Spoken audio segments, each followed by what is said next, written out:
Bang Bi. Bang Bi kok kabur sih Bang Bi?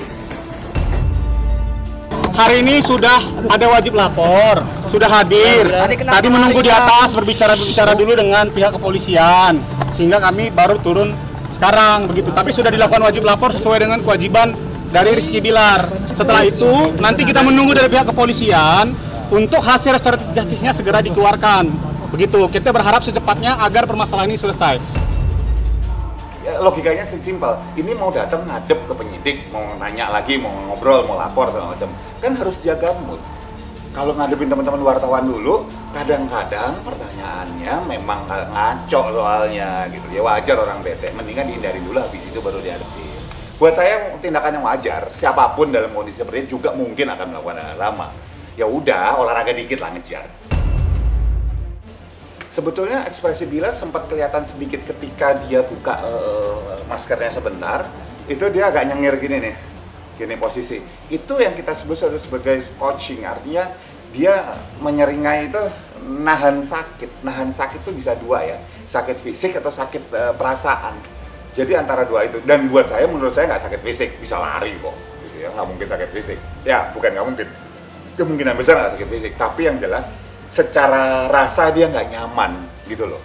Jadi wajar dia bersikap seperti itu. Bisa jadi karena tadi ada pertanyaan atau statement di atas yang kita nggak tahu, sehingga dia lebih terganggu, atau ketika bahwa dia harus berhadapan dengan teman-teman media dengan berbagai macam celetukan dan pertanyaan yang membuat dia ingat, membuat dia bete, membuat dia merasa aduh gini banget sih gue gitu misalnya, menghujam diri sendiri. Itu yang menjadi dia agak gitu. Nah itu menurut saya dia khawatir terganggu moodnya sih ketika kalau ditanya awal gitu ya. Mendingan nanti deh sudah selesai aman segala macam malah bisa tenang gitu. Buat saya sih itu yang terjadi. Dalam kasus ini KDRT sebenarnya yang memerlukan pemulihan itu bukan hanya Lesti ya, misalnya Lesti pemulihan fisik dan psikis, konseling, trauma segala macamnya, tapi juga Bilar perlu ada efek penjaraan dalam arti hukum. Kemudian juga ada rehabilitasi konseling supaya kekerasan tidak berulang di kemudian hari. Dan keduanya sudah hidup bersama dan ingin memperbaiki hubungannya menjadi lebih baik.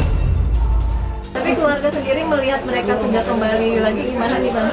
Ya alhamdulillah senang, bahagia kan. Terus serumah lagi nih mereka Bang? Ya pastinya serumah.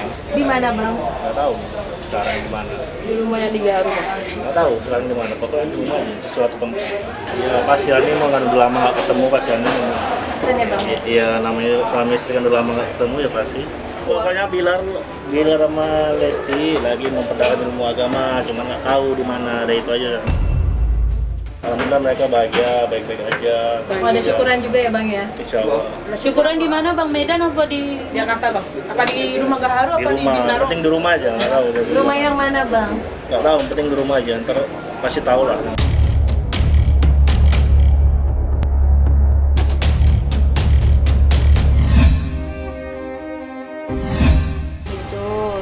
Mungkin dia karena ketakutan, karena aku yang lihat dari mata kepala aku sendiri. Emang sih aku nggak punya bukti apa-apa, aku punya hanya saksi mata aja, maksudnya mata aku yang lihat sendiri gitu amat. Yang penting aku 24 jam di rumah ya, kadang sama dia, aku yang tahu gitu.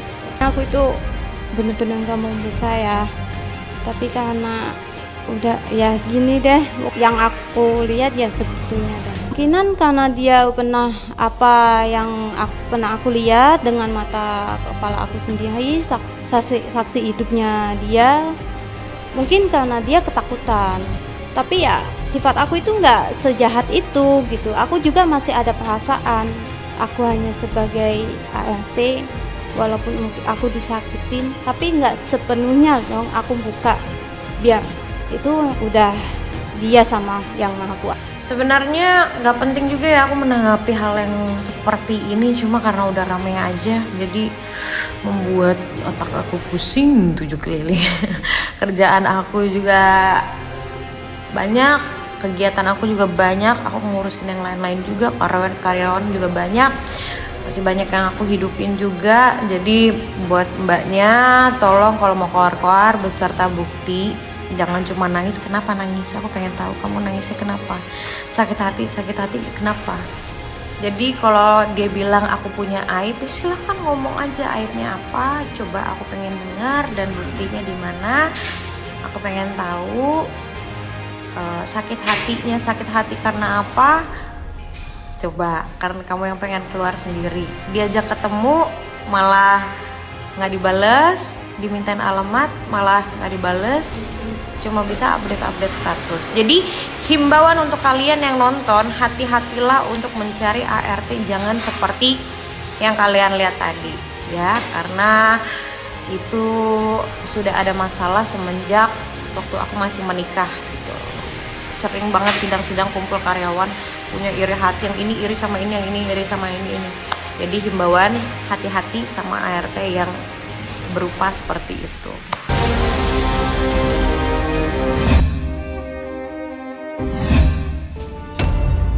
Mbak Neng, kalau pada akhirnya nanti akan dicabut laporannya, jangan, karena ini sudah pidana, begitu. Jadi pidana dan yang pasti akan masuk penjara, dan itu bukan main-main, nggak setahun, 2 tahun, 3 tahun, apalagi sampai KDRT. Aku bukan tipe orang yang ngelapor terus cabut. Beda, ini bukan pencemaran nama baik, soalnya gebuk-gebukan ya. Gebuk-gebukan dan penipuan. Jadi aku yakin banget Bang Sandi pasti kecewa banget. Yakin banget. Tapi apa boleh buat gitu. Jadi ini biar kalian tahu. Jadi kita itu jangan pernah bermain dengan hukum. Aku kasihan banget sama ayahnya Dede, kasihan banget. Aku seperti melihat papaku sendiri gitu. Aduh ya Allah gitu. Gimana ya perasaan seorang ayah gitu. Nggak ada seorang ayah itu pengen anaknya nggak bahagia. Ayah itu pasti pengennya anaknya bahagia. Jadi banyak yang merasa bahwa Lesti Kejora ngeprank rakyat Indonesia dengan mencabut laporannya ke Rizky Bilar. Gue nggak setuju dengan pendapat ini. Karena memang kenyataannya korban KDRT susah lepas dari abusernya, dari relasi abusif, dari pelaku yang melakukan tindakan abusif. Bahkan ada riset yang menunjukkan bahwa butuh setidaknya 7 kali percobaan dari korban kekerasan atau korban KDRT, apapun itu korban yang di-abuse, untuk betul-betul bisa lepas dari relasi abusif itu gitu. Alasannya bisa macam-macam, bisa berharap bahwa suaminya, istrinya, siapapun pelaku tersebut, pacarnya, itu berubah dengan misalnya upaya-upaya kasih sayang, upaya mencoba lagi memulai hubungan, atau memikirkan anak, atau juga menganggap bahwa dirinya itu tidak layak dicintai, jadi kayak mulai kena ke mental juga gitu. Nah, karena itu kita nggak bisa dengan mudah nuduh Lesti ngeprank atau Lesti lagi buat drama rumah tangga dan lain-lain gitu. Emang sih kita kecewa, dan itu wajar aja kita kecewa, tapi kekecewaan kita tuh pada fakta bahwa Lesti belum bisa lepas dari relasi abusif, bukan karena Lesti lagi mau buat drama. Nah, jadi kalau nanti suatu saat Lesti melaporkan lagi bahwa dia menjadi korban KDRT atau dia speak up, kita nggak seharusnya malah mensyukuri atau malah mengatakan bahwa itu kesalahan dia, karena itulah keinginan abuser untuk kita mengisolasi korban. Siapapun itu, Lesti atau siapapun, kita harus tetap dukung korban KDRT untuk berani. Kecewa kenapa? Kenapa? Kamu melaporkan laporannya kan Dede udah disakitin. Itu kan hak setiap orang masing-masing. Jadi kalau ditanya seperti itu, saya tidak bisa. Yang penting, insya Allah ini menjadi pelajaran untuk suami saya. Mudah-mudahan keluarga bisa dijadikan pelajaran supaya hal seperti ini tidak terjadi lagi. Kedepannya bisa lebih baik lagi. Pertama dipertimbangkan adalah masalah anaknya, gitu. Kemudian nama baik keluarga atau tekanan keluarga. Kemudian juga masalah emosi, rasa cinta yang masih ada. Lalu juga anjuran dari keluarga dengan cara-cara damai untuk menghindari pencemaran nama baik seperti itu. Jadi hambatan itu banyak pada perempuan, beban berlapis atau tekanan yang dialaminya sehingga ia mencabut laporannya. Saya sebagai pribadi maupun sebagai Ketua Lembaga Perlindungan Anak Indonesia sangat mendukung keputusan yang sangat bijaksana tadi. Artinya di dalam perkawinan tentu ada dinamika, gejolak, konflik dan sebagainya. Tapi manakala keadaan sudah mulai tenang dan saling menyadari, kemudian sudah ada pernyataan permintaan maaf dari sang suami terhadap sang istri tercinta ini, maka juga demi kepentingan terbaik bagi anak dan masa depan anak, maka dengan pencabutan ini saya kira perlu kami apresiasi. Manakala itu hanya memikirkan saja kepentingan sebagai ibu dan ayah saja, saya kira mungkin itu bisa dibenarkan. Tapi ini kan ada anak yang kemudian akan diakibatkan oleh suasana yang konflik yang berkepanjangan. Takutnya kemudian ada dendam, ada apa, kemudian terjadi perceraian dan sebagainya. Yang paling penting adalah kemudian suami sudah menyatakan minta maaf dan berjanji tidak akan mengulangi lagi. Kekerasan dalam Lesti itu dapat mengancam nyawanya. Jadi sampai dia harus ke rumah sakit. Kemudian kedua, dapat mengakibatkan juga kematian. Dapat juga jadi disabilitas sebenarnya. Jadi ini bukan kekerasan yang dalam arti sampai mengancam nyawa seorang korban. Justru malah belum begitu memahami apa itu yang dimaksud dengan KDRT.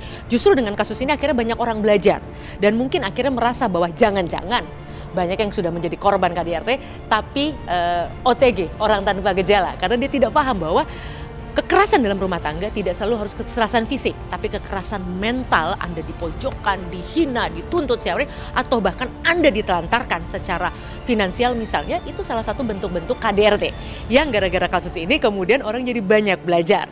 Tentu Komnas Perlindungan Anak juga sangat menyesal karena sejak awal kita memberikan dukungan kepada orang-orang, bukan saja Lesti Kejora, tetapi itu diwakili oleh Lesti Kejora, melaporkan dan berani speak up terhadap kekerasan dalam rumah tangga, dan itu kita puji. Namun sayangnya kemarin kemarin saya kira kalau tidak salah Lesti Kejora yang konon pulang dari umroh langsung ke Jakarta Selatan menyatakan mencabut laporannya. Nah, tapi bagi Komnas Perlindungan Anak sangat kecewa karena apa? Ternyata alasan Lesti Kejora itu menggunakan demi kepentingan terbaik anak. Dikait-kaitkan anaknya pada konflik mereka berdua. Saya itu sangat disayangkan dan itu tidak dibenarkan oleh Komnas Perlindungan Anak. Alasannya karena anaknya membutuhkan bapaknya. Ya, semua anak di Indonesia membutuhkan seorang ayah, tetapi tidak itu dipakai sebagai alasan. Itu artinya Komnas Perlindungan Anak menilai bahwa Lesti Kejora mengeksploitasi anaknya hanya karena ketakutan kehilangan suami. Karena apa? Istilah sekarang bucin. Ya, saya kira perkawinan mereka tidak genap tapi sudah melahirkan. Nah, itu saja sebenarnya sesuatu yang harus dipertanyakan, ya kan? Bagaimana kita mengatakan itu keluarga harmonis? Saya mendengar itu belum genap 9 bulan itu sudah lahir anaknya, kan gitu. Saya kira itu tegasnya mengapa saya menolak itu dan mengumumkan kepada publik hendaknya Ricky Bilar dengan perilaku termasuk dalam kejahatan terhadap kemanusiaan untuk segera semua production house, televisi, apapun lah media-media yang selama ini mempopulerkan Ricky Bilar itu untuk tidak memberikan kesempatan karena dia adalah jelas sudah dinyatakan oleh Polres Jakarta Selatan sebagai tersangka kasus kekerasan dalam rumah tangga. Ini bukan dugaan lagi, tetapi polisi sudah mengantongi 2 alat bukti dan sudah melakukan penahanan. Memang hak dari Ricky Bilar melalui pengacaranya yang menyatakan polisi salah semua salah di mata lawyernya. Saya kira ini harus menjadi pertimbangan utama. Saya kira Polres Jakarta Selatan bisa melanjutkan kasus pidananya bahwa persoalan damai di antara Ricky Bilar dengan Lesti Kejora jalan saja, tetapi tindak pidana kekerasan dalam rumah tangga sebagai tindak pidana luar biasa, saya kira harus diteruskan. Itu dukungan moral Komnas Perlindungan Anak kepada Polres Jakarta Selatan, dan tentunya saya berharap bahwa kasus ini harus menjadi pelajaran kepada publik agar kekerasan dalam rumah tangga siapapun yang mengalami harus berani speak up. Terkait dengan laporan polisi, sah-sah saja. Namanya laporan polisi dicabut, dilanjutkan. Sepanjang ada 2 alat bukti, laporan polisi itu akan ditingkatkan melewati sebuah yang namanya gelar perkara dengan pengawasan penyidik, wasidik.